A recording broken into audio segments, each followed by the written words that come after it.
कल हम लोग क्या क्या पढ़ाई किए थे राष्ट्रपति वगैरह के बारे में। तो राष्ट्रपति से लगभग जितने भी प्रश्न थे उसके बारे में हम लोग देख चुके हैं। अब नेक्स्ट यदि हम लोग बात करते हैं तो आगे बढ़ते हैं। मैं आप लोगों को अगली क्लास में पढ़ाऊंगा पार्लियामेंट।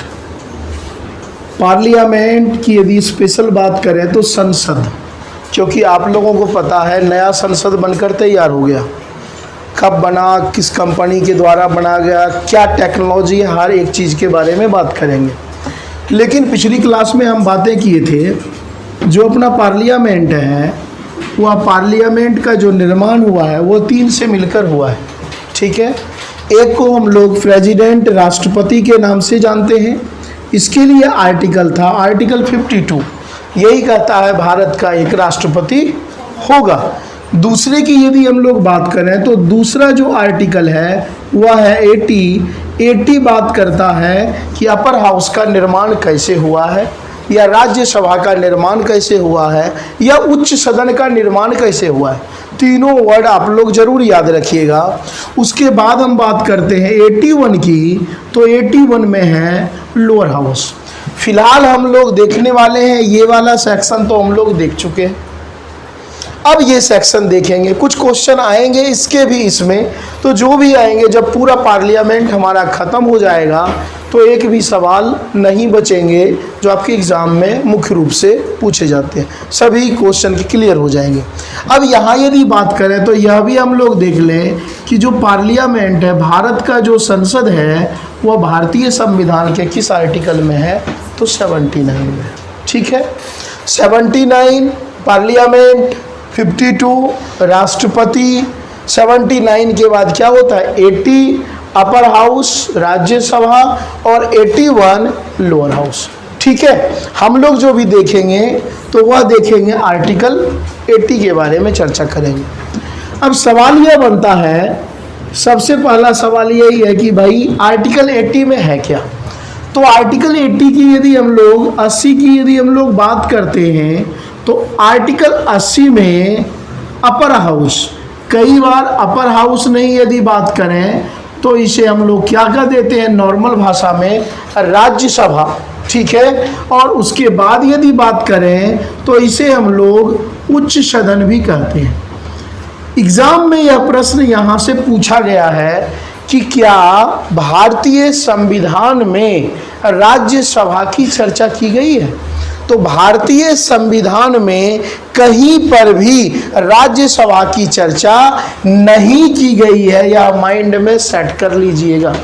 हम लोग नॉर्मल बोलचाल में इसे क्या कह देते हैं, राज्यसभा। राज्यों के द्वारा चुने गए व्यक्ति कहाँ बैठते हैं, राज्यसभा में, इसलिए इसे राज्यसभा कह दिया गया। भारतीय संविधान की यदि बात करें तो 2 शब्द का यूज हुआ है आर्टिकल 80 में।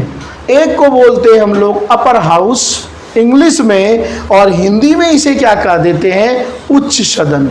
तो संविधान में या तो उच्च सदन या तो अपर हाउस की चर्चा की गई है, बल्कि राज्यसभा की चर्चा नहीं मिलती। क्लियर है।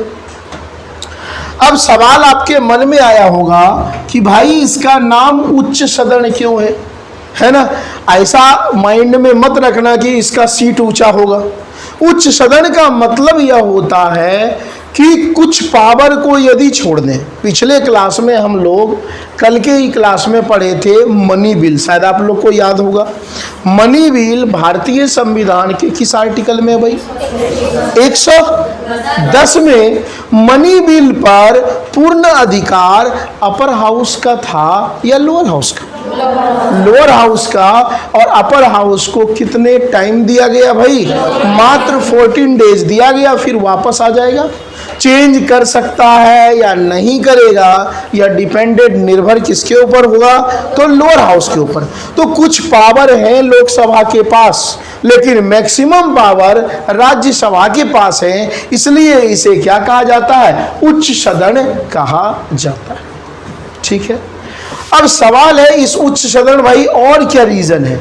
तो नॉर्मल यदि देखा जाए, सबसे पहला पॉइंट इस यदि देखा जाए तो इस उच्च सदन में जो सबसे बड़ा जो पद होता है उसे हम लोग कहते हैं सभापति। यह पूछा जाता है कि उच्च सदन का अपर हाउस का हेड कौन होता है, तो अपर हाउस का जो हेड होता है वह कौन होता है, सभापति होता है, जिसे अपने भाषा में हम लोग क्या कह देते हैं, उपराष्ट्रपति।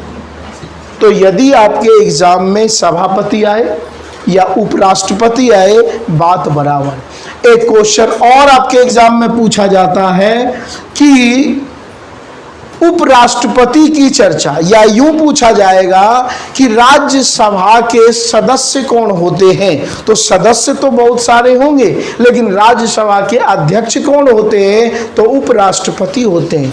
अब उपराष्ट्रपति के बारे में एक सवाल, बड़ा ध्यान से चीजों को सुनो।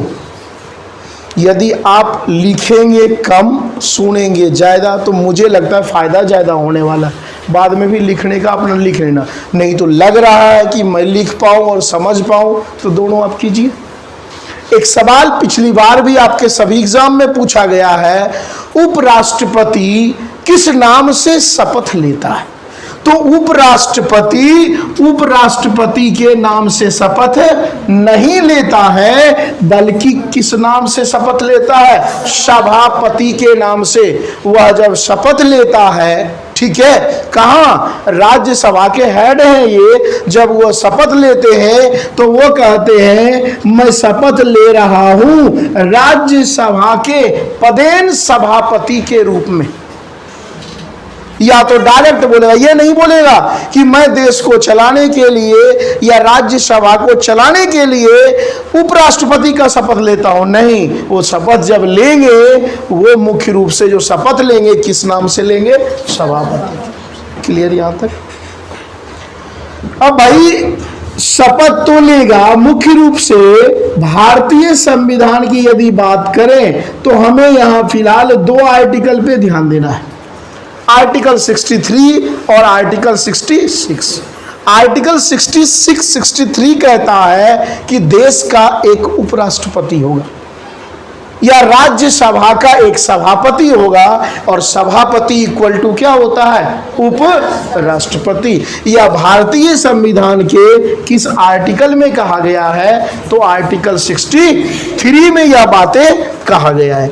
इसके बाद यदि देखें तो अगला कहता है 66 उपराष्ट्रपति का इलेक्शन। जैसे हम लोग पढ़े थे राष्ट्रपति का इलेक्शन, तो उपराष्ट्रपति का तो भी चुनाव होगा। अब यहां देखते हैं भाई, आर्टिकल 66 की यदि बात करें तो उपराष्ट्रपति का चुनाव कैसे होता है, उसके बाद पावर और शक्तियां देख लें। क्लियर है यहां तक। अब एक चीज आप लोग बताइए, कुछ क्रॉस क्वेश्चन करूंगा क्योंकि मैं पहले आप लोग को बता रखा हूं, क्या राष्ट्रपति का जो चुनाव होता है वह डायरेक्ट होता है या इनडायरेक्ट। तो क्या आप लोग उपराष्ट्रपति के चुनाव में वोटिंग करते हैं, नहीं। तो उपराष्ट्रपति का भी चुनाव कैसा होगा, एक चीज क्लियर, राष्ट्रपति हो या उपराष्ट्रपति हो, इन दोनों का जो चुनाव होगा वह इनडायरेक्ट अप्रत्यक्ष निर्वाचन प्रणाली के तहत होगा। क्लियर। दूसरा सवाल आप ही लोगों से है कि जब राष्ट्रपति का चुनाव हो रहा था तो इनके चुनाव में भाग कौन कौन ले रहे थे, बताओ।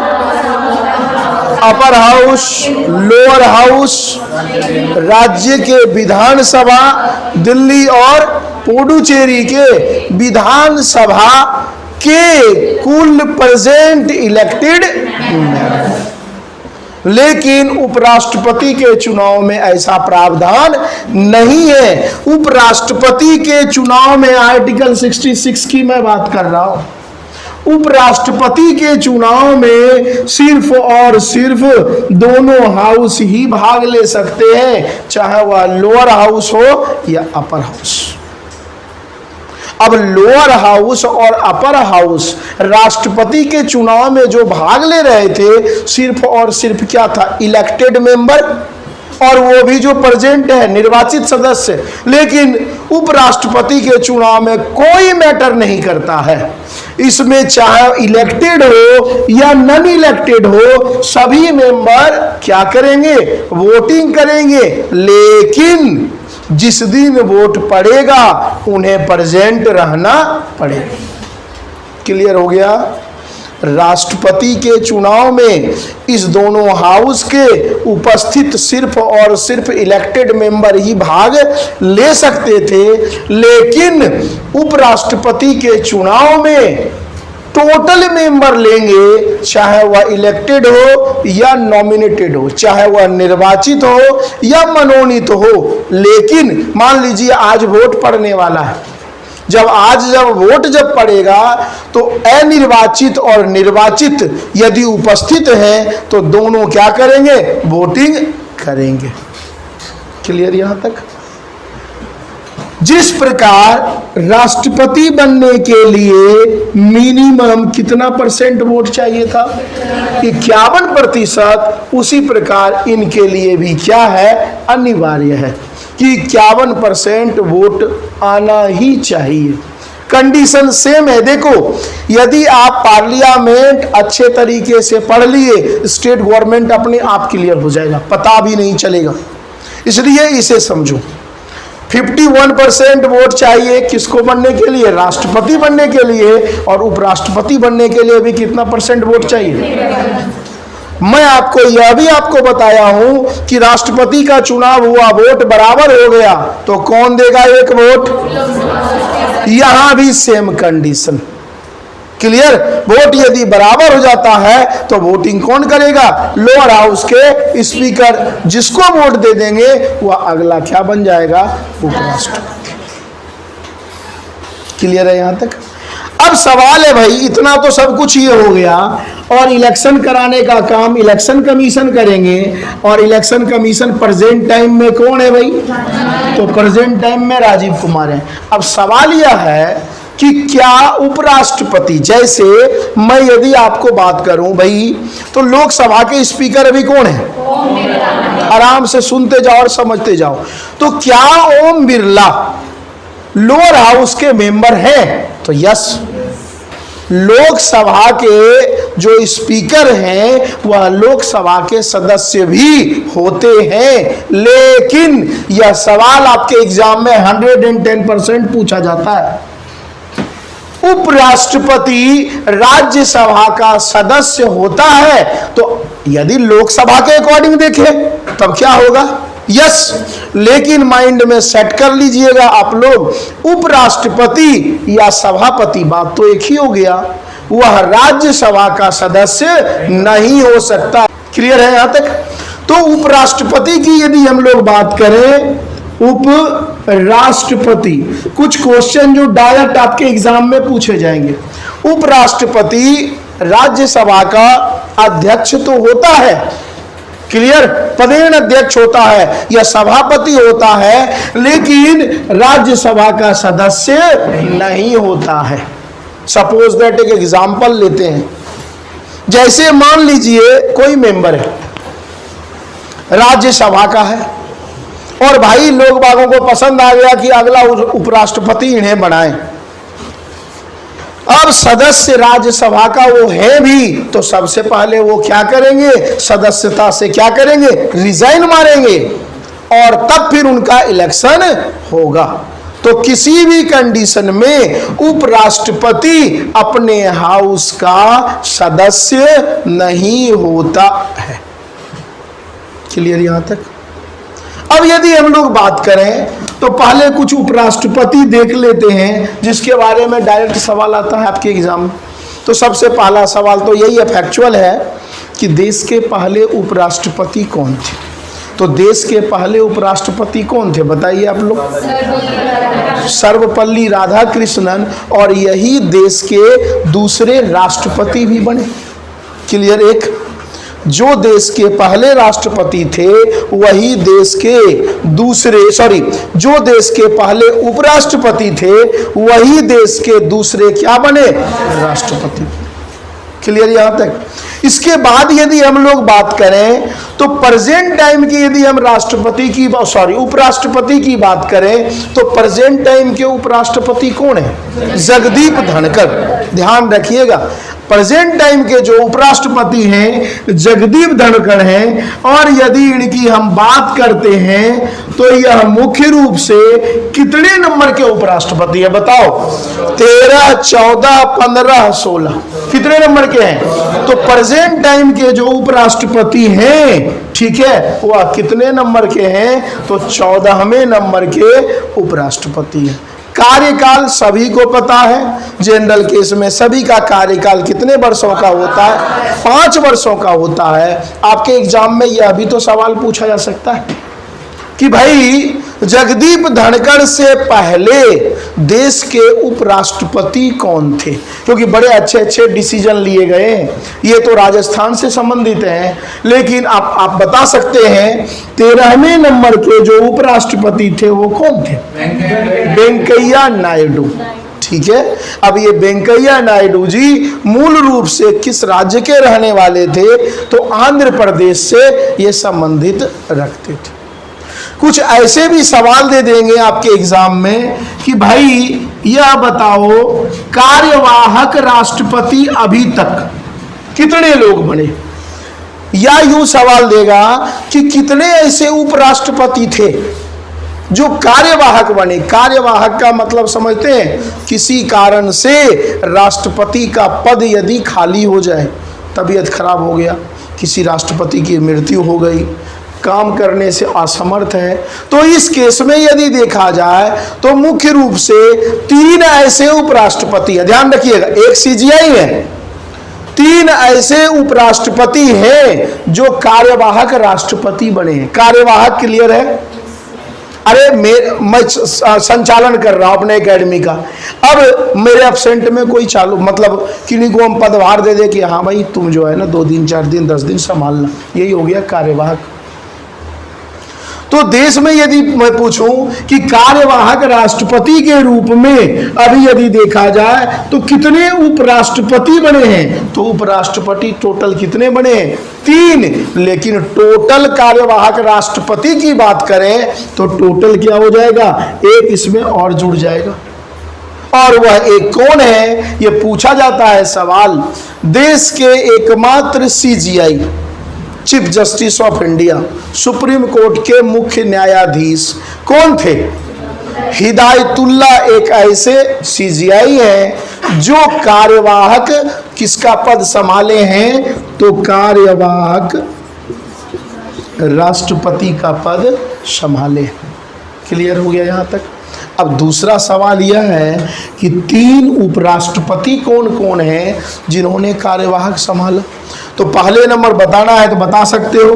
पहले नंबर की यदि हम बात करें तो जाकिर हुसैन, ठीक है। दूसरे नंबर की बात करें तो रेड्डी साहब, नीलम संजीवन रेड्डी, और तीसरे की बात करें तो वेंकट रमन गिरी, इनका नाम है बीवी गिरी, ठीक है। ऐसे कई नाम होते हैं।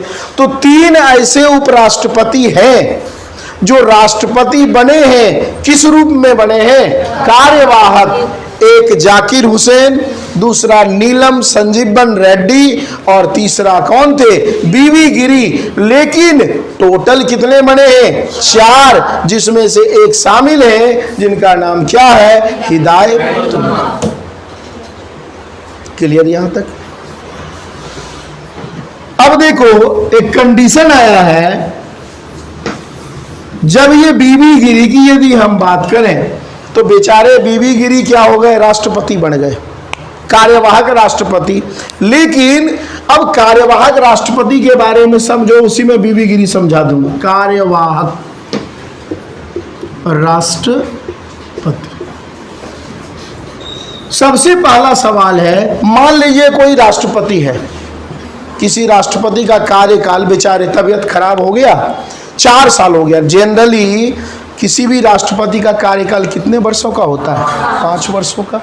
अब मान लीजिए 4 वर्षों तक राष्ट्रपति कार्य किया, बेचारा तबीयत खराब हो गया, XYZ मृत्यु हो गई, काम करने में असमर्थ है, तो इस केस में कितना टाइम बचा हुआ है कार्यकाल का? 1 साल। तो अगला जो राष्ट्रपति, जो उपराष्ट्रपति राष्ट्रपति बनेंगे, वो कितने वर्षों के लिए बनना चाहिए? 1 वर्षों के लिए। लेकिन ऐसा संविधान में नहीं है। यह सवाल पूछा जाता है कि कोई उपराष्ट्रपति या कोई भी पावरफुल जब ऊपर जाते हैं, ठीक है, इस केस में कोई भी उपराष्ट्रपति जब राष्ट्रपति बनता है, कैसा राष्ट्रपति, कार्यवाहक, तो उन्हें मैक्सिमम अपने सीट पर कितने समय तक बना रहना चाहिए, 6 महीने। ध्यान रखना, कोई भी उपराष्ट्रपति जब राष्ट्रपति बनता है तो मैक्सिमम वह राष्ट्रपति बना रहेगा कितने महीने तक, 6 महीने। यहां तक क्लियर। 6 महीने के बाद वो बना नहीं रह सकता है। 6 महीने के अंदर राष्ट्रपति का इलेक्शन होगा और जो फिर जीत जाएगा वही क्या हो गया, देश का अगला राष्ट्रपति। अब देखो बेचारे इस उपराष्ट्रपति का क्या गलती, उपराष्ट्रपति क्या बना, राष्ट्रपति। कितने दिनों तक, 6 महीने तक। मान लो वो चुनाव जीता, चुनाव लड़ा और हार गया, बेचारा ना घर का रहा ना घाट का, ना वो उपराष्ट्रपति बना रहेगा। ऐसा होता है ना, 4 दिन के लिए पद दे दिया, फिर आ गए, फिर हम संभालने लगे, लेकिन ऐसा नहीं है संविधान में। ऐसा इसलिए कि राष्ट्रपति का पद सबसे ऊंचा है, पद की कुछ वैल्यू भी तो होता है, पद की कुछ गरिमा भी तो होती है। इसलिए जो व्यक्ति एक बार कार्यवाहक राष्ट्रपति भी बन गया, 6 महीने के बाद यदि वो इलेक्शन लड़ता है, यदि जीत गया, जब जीत जाएगा तब तो फिर कार्यकाल कितने वर्षों का हो जाएगा, 5 वर्षों का। और आप बताइए, मैं यहाँ बताया हूं कि राष्ट्रपति किस दिन से मान्य होगा, शपथ लेने के दिन से या चुनाव जीतने के दिन से। शपथ लेने के दिन से कितने वर्ष तक वैलिड होगा, क्लियर। ये केस हुआ था बीबी गिरी के संदर्भ में। अब बीबी गिरी बेचारे उपराष्ट्रपति के जगह पे बन गए कार्यवाहक राष्ट्रपति, टाइम हो गया पूरा। अब बीबी गिरी के मन में आया कि मैं क्या लड़ूं, चुनाव लड़ूं, किसका, राष्ट्रपति का, क्योंकि बेचारा पीछे तो जा नहीं सकता। अब ये क्या किए, अपने ही नाम से, देखो क्या कंडीशन है, राष्ट्रपति प्रेजेंट में कौन है, बीबी गिरी, अपने नाम से खुद सिग्नेचर कर रहे हैं और बीबी गिरी को ही लेटर लिख रहे हैं कि मैं इस्तीफा दे रहा हूं। क्या सिचुएशन हुआ होगा, अरे मैं अपने नाम से मैं ही आवेदन लिखूं, मैं अपने नाम से ही इस्तीफा दूं और मैं ही फाइनल सिग्नेचर करूं। यही हुआ था बीबी गिरी के संदर्भ में।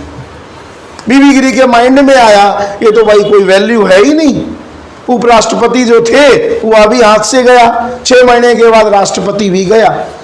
तब ये अपने नाम से खुद से साइन किए और खुद पे इस्तीफा दिए और उसके बाद फिर ये चुनाव लड़ते हैं और फिर देश के नए राष्ट्रपति के रूप में इलेक्टेड होते हैं। और जब इलेक्टेड होंगे फिर इनका कार्यकाल कितने वर्षों का, तो 5 वर्षों। यह था हमारा कार्यवाहक राष्ट्रपति। क्लियर है यहाँ तक, अभी और है सवाल जो भी होंगे, पहले मुझे क्लियर करने दो फिर जवाब मैं दे दूंगा।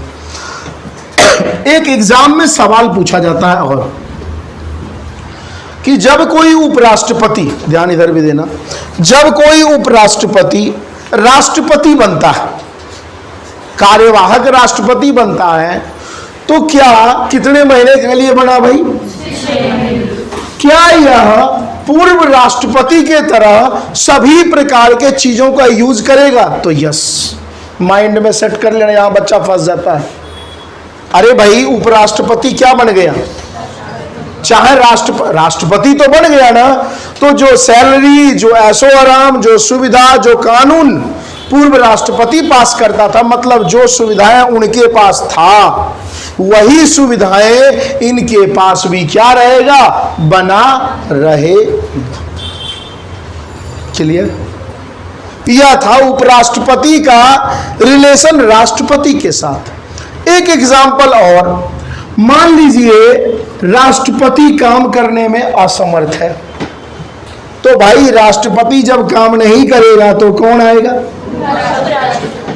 उपराष्ट्रपति भी राष्ट्रपति बना और वह भी काम करने में असमर्थ है, तब कौन बनेगा, देश के सीजीआई। यह भी असमर्थ है, ज्यादा को मत असमर्थ करना है ना, इंडिया है भाई, यह भी यदि असमर्थ है तो जो मुख्य न्यायाधीश होंगे ना, अन्य मुख्य न्यायाधीश, अभी सुप्रीम कोर्ट में न्यायाधीश की संख्या टोटल 34, 33 प्लस एक मेन जो कौन है अभी, वाईवी चंद्रचूड़ है ना, कितने नंबर के हैं, ये करिए 40 में 50वें नंबर के, तो उनके अलावा 33 और है। हालांकि 33 अभी पूरे भरे नहीं गए हैं, आप लोगों को मैं करंट अफेयर में बताया हूं, अभी 2 सीटें और क्या है, कम है। अभी कौन 2 चुने गए थे बताओ, उसे इनाम मिलेगा, बड़ा अच्छा नाम है, बताओ, भूइया और भट्टी।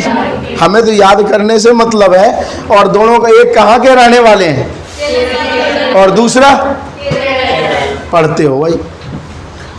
तो सीजीआई के बाद यदि पूछा जाए कि इनकी भी स्थिति भाई वर्क करने में नहीं है, तो जो अन्य जो मुख्य न्यायाधीश हैं, क्लियर है यहाँ तक, आगे बढ़े। क्या सवाल था भाई, व्यास के सवाल था, जब वो ये उपराष्ट्रपति बन जाएगा राष्ट्रपति, तो उपराष्ट्रपति की जगह कौन? ये अभी आएंगे, अभी राज्यसभा में आप घुसेंगे भाई, ये तो मैं राष्ट्रपति के बारे में बता रहा था, अब तो आएंगे, अभी शुरू हो रहा है। सब्र करना बहुत जरूरी है ना।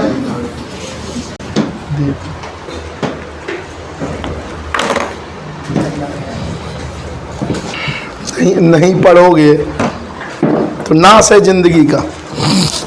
और ये मैं रियलिटी बता रहा हूँ, 14 नवंबर के बाद मैं 2-4 बच्चे को भूल जाऊंगा, और इसमें लड़कियां ज़्यादा हैं, नहीं तो फिर आगे क्या होता हो समाज में देख लो तुम लोग। लड़कियों के लिए शुरू से ऑफर है, और हमें तो लगता है बेवकूफ़ है यहाँ की इंडियन की लड़कियाँ रियल में। क्यों? क्योंकि इतने कम पे लिस्ट जाता है, फिर भी या तो तुम लोग अपने आप को सोच लेते हो हम बेचारी हैं, बेचारी कभी तुम लोग हो ही नहीं। घर में जब भाई के साथ उसका जब देह तोड़ देते हो, छाती पे कूदते हो, फिर क्या होता है? ये अभी देखो, जब शक्ल देखो, चोर टाइप से बना लिए हैं। इब श्रेया से लड़ाई करवाए, फिर श्रेया भाई को तोड़ देगी है। देखो इधर कहाँ थे हम लोग,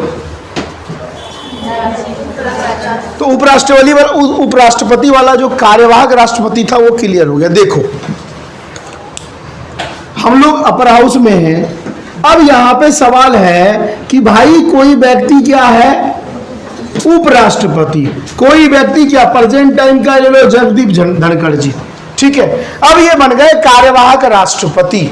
अब क्या होगा, तो इसके नीचे ये सभापति हैं, इसके नीचे होते हैं उपसभापति, या यूं कहो अध्यक्ष के नीचे क्या होता है, उपाध्यक्ष।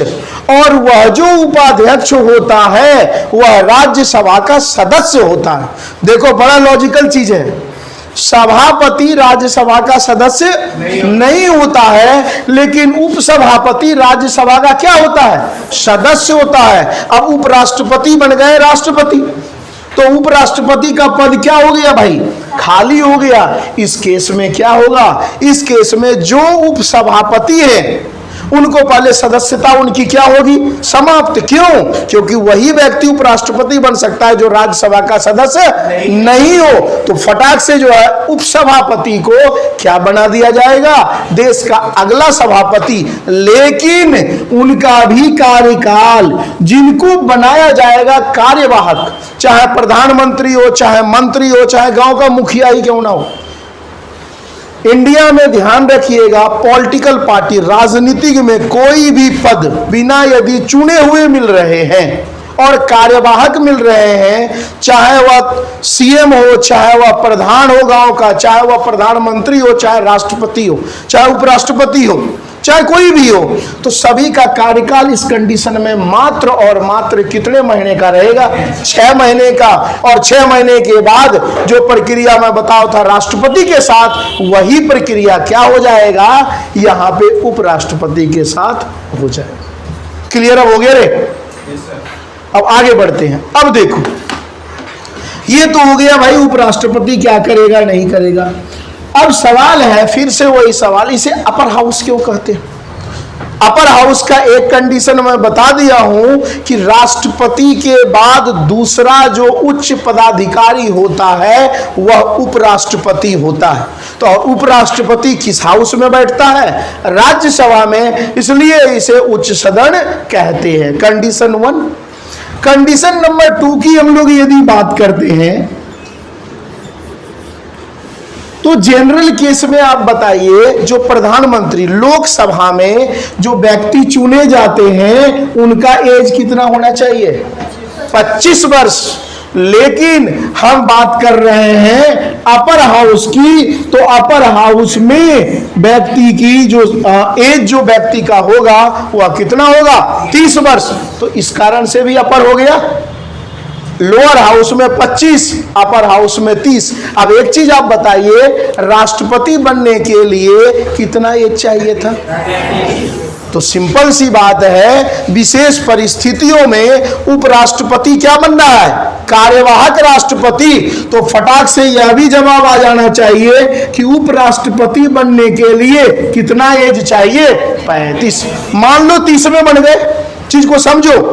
और कार्यवाहक राष्ट्रपति बनना हो तो राष्ट्रपति बनने के लिए हमें कितना चाहिए भाई? 35 चाहिए। तो इस केस में उपराष्ट्रपति का जो एज होता है वह कितना होता है? 35। कोई दिक्कत? तो दूसरा कंडीशन, नॉर्मल जो मेंबर होते हैं उनका उनका एज जो होता है 30 वर्ष का होता है। जनरल केस की बात करें, सभी का कार्यकाल कितने वर्षों का? 5। लेकिन इस हाउस में कितने वर्षों का होता है? 6 वर्षों का। देखो अपर हाउस क्यों है? एक, उपराष्ट्रपति बैठता है। दूसरा, लोअर हाउस में 25, इसमें 30।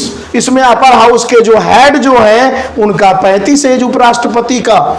जनरल जगह कार्यकाल 5 वर्षों का, इनका कार्यकाल 6 वर्षों का। और सबसे अच्छा लाजवाब क्वेश्चन ये पूछा जाता है कि वह कौन सा ऐसा हाउस है जिसे किसी भी परिस्थितियों में बंद नहीं कर सकते।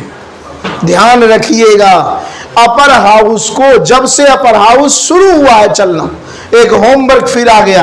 आप लोग होमवर्क का जवाब नहीं देते हैं, सबसे गंदी आदतें है ना। थोड़ा कमेंट फमेंट ही कर दो भाई, ये जरूरी है। कल भी मैं बताया था कि संयुक्त अधिवेशन 3 बार प्रॉपरली रूप से, हालांकि कई बार बुलाया गया, 3 बार बुलाया गया था, कोई जवाब नहीं आया आपकी तरफ से। एक बुलाया गया था टाटा पोटा कानून में, एक बुलाया गया था दहेज मामले में, एक बुलाया गया था बैंकिंग सेक्टर में बदलाव करने के लिए। आप लोग जवाब क्यों नहीं देते? और इसी कारण से मुझे चिढ़ आता है, क्यों? आप पढ़ने वाले हैं नहीं। अरे जब होमवर्क याद नहीं रहता और क्या रहेगा याद। यहां से एक और क्वेश्चन दे रहा हूं, सब फटाफट कमेंट करते रहो, जरूरी भी है ये चीज। अब यहां से यह भी दे सकता है कि भाई अपर हाउस का निर्माण किस वर्ष हुआ? ध्यान रखिएगा, मैं सवाल सिर्फ दे रहा हूं, या अपर हाउस किस वर्ष से कार्य करना शुरू किया? तो ये दोनों के दोनों क्वेश्चन जरूर आप हमें बता दीजिएगा। अपर हाउस निर्माण कब हुआ? तो जब पार्लियामेंट बना तब बना भाई, पुराना पार्लियामेंट जो भी है। लेकिन अपर हाउस वर्किंग में किस वर्ष आया, ये जरूर हमें आप लोग बताइएगा। क्लियर है यहां तक? तो वह कौन सा ऐसा हाउस है जिसे समाप्त किसी भी कंडीशन में नहीं किया जा सकता है, वह कौन सा हो जाएगा बताइए आप लोग?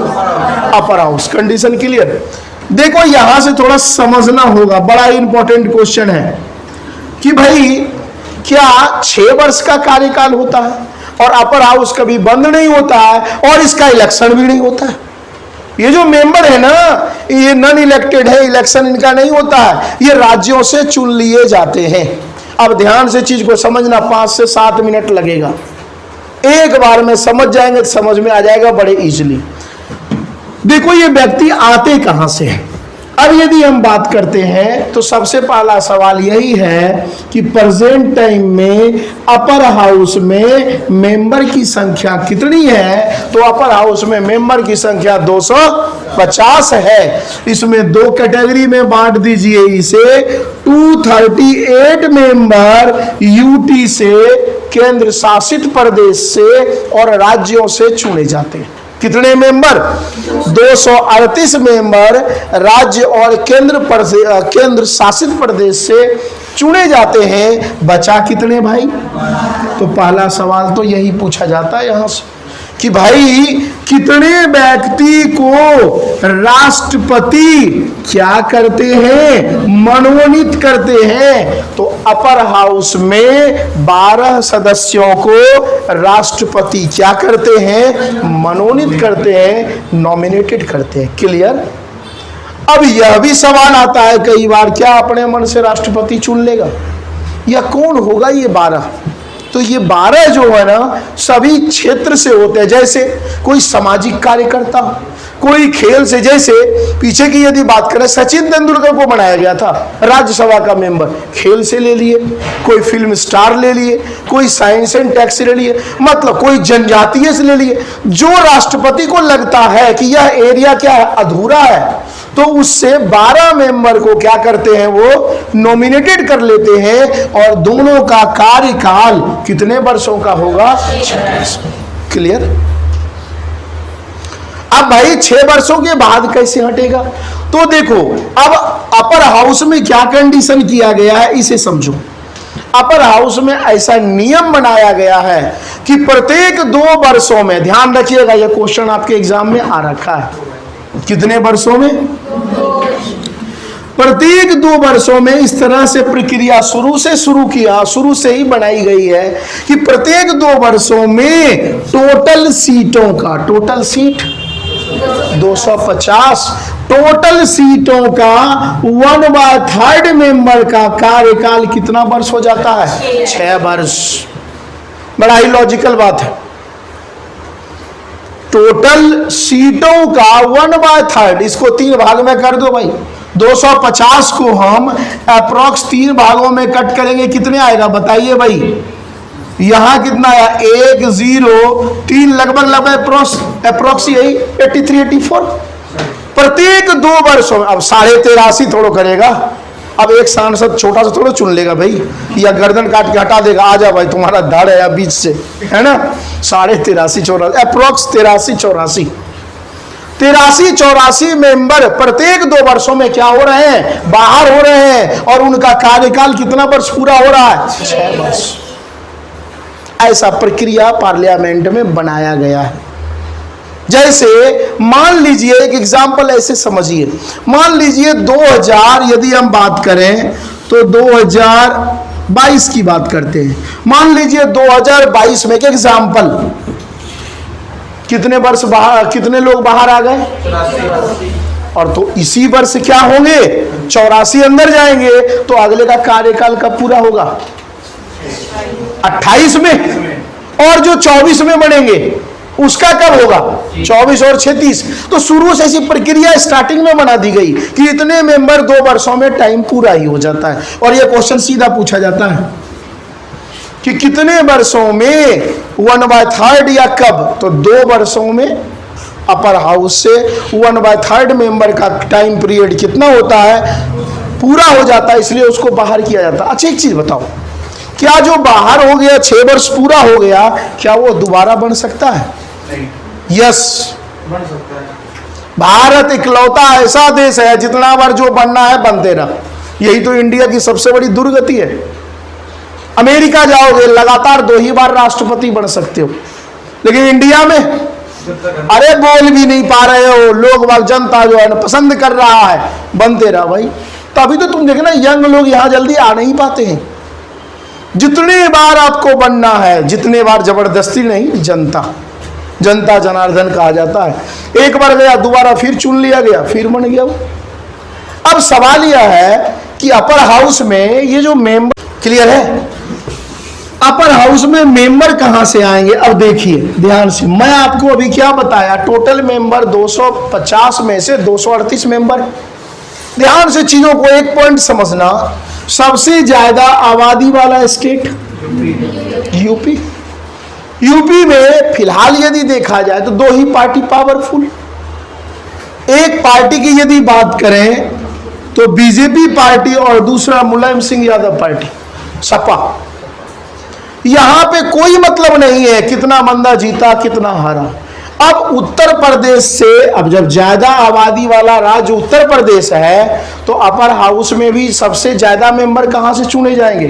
ये पूछा गया है सवाल कि उत्तर प्रदेश से कितने मेंबर अपर हाउस में चुने जाते हैं। तो मेंबर की संख्या कितनी है भाई? 31। अब एक चीज बताइए, अब टोटल उत्तर प्रदेश में एमएलए समझते हैं जिससे सीएम बनता है, विधायक। टोटल उत्तर प्रदेश में बताओ भाई, उत्तर प्रदेश के इसमें कोई कितने एमएलए हैं? साफ मामला, जय गणेश। 404 या 403 यही चल रहा है भाई, ठीक है। तो आप इमेजिन कीजिए, मान लीजिए 404, 403, 404, total MLA equal to 31 upper house के सांसद। ध्यान से चीजों को समझना, उत्तर प्रदेश की मैं बात कर रहा हूं। उत्तर प्रदेश में विधायकों की संख्या अप्रोक्स यही है, 403, 404 इक्वल टू अपर हाउस में कितने मेंबर? जितना 31 सांसद का अपर हाउस में पावर है उतना किसका है? इतने मेंबर का। अब इमेजिन करो, उत्तर प्रदेश में सबसे ज्यादा सीट लाने वाला योगी सरकार। अभी एक एग्जाम्पल, योगी सरकार के पास मान लीजिए, फॉर एग्जाम्पल मान लीजिए 300 सीट है। कितनी सीट है? 300। और बचा कितना सीट भाई? 104 सीट। ये मान लीजिए अदर पार्टी के पास है कि एक पार्टी के पास 300, एक पार्टी के पास 104। सबसे पहले इस 404 सीट को 31 से कट कीजिए, कितना आएगा एक सीट? बताओ बड़ा, अरे कट करो भाई। 404 डिवाइडेड यदि हम 31 करते हैं कितना आ रहा है? कट करना भी ना जानते हो, कितना आ रहा है बताओ फटक से? 30 है 300, लगभग 14-15 आएंगे, 13-14-15 यही आएंगे। तो हम यह कह सकते हैं कि 13 या 14 एमएलए इक्वल टू एक अपर हाउस का सांसद। चीज समझ में आ रहा है? कैलकुलेशन है ये सब भाई। तो ज्यादा सीट किसके पास है? योगी सरकार के पास। तो 13 इसको मल्टीप्लाई करो तो मैक्सिमम देखा जाए इसके पास कितना जाएगा? 13 से यदि इसको कट करो कितना होता है? 13 वाला टेबल पढ़ो, 13 91, 13 चलो तल से 8 जो है सांसद अपर हाउस में अदर पार्टी के जाएंगे। और 31 में से 8 माइनस करो, कितना बचा? 23 सांसद किसके जाएंगे? बीजेपी के। यही होता है कंडीशन, जिसकी सीट ज्यादा उसके मेंबर वहां से क्या किए जाते हैं? चुन लिए जाते हैं और अपने आप सपोर्ट हो जाता है, समर्थन। और इसी तरीके से अपर हाउस क्या करते रहता है? तो रोटेट। ठीक है, तो ये अपर हाउस के कुछ कंडीशन, बहुत सारे सवाल और भी हैं। उपराष्ट्रपति, राष्ट्रपति के बाद उपराष्ट्रपति होता है। एज 30 वर्ष होता है नॉर्मल मेंबर का, और उपराष्ट्रपति का एज 35 साल होता है। नॉर्मल केस में 5 वर्ष होता है, अपर हाउस में 6 वर्ष होता है। अपर हाउस किसी भी कंडीशन में बंद नहीं हो सकता है। और प्रत्येक 2 वर्षों में 1/3 मेंबर, यहाँ से 2-3 सवाल आपके एग्जाम में पूछे जाते हैं। 1/3 मेंबर प्रत्येक 2 वर्षों में बाहर निकलते हैं। और किसी भी पार्टी में, चाहे स्टेट का हो चाहे सेंट्रल का हो, नेता जितने बार बनना हो, पद जितने बार लेना हो, यदि जनता आपको पसंद करता हो तो आप उतने बार बन सकते हैं। आज हम लोग इतने तक, कुछ सवाल और अपर हाउस से बचे हुए हैं क्योंकि अभी तो लोअर हाउस बचा ही है। अपर हाउस कुछ और करेंगे, कल लोअर हाउस हम लोग पढ़ेंगे। ठीक है।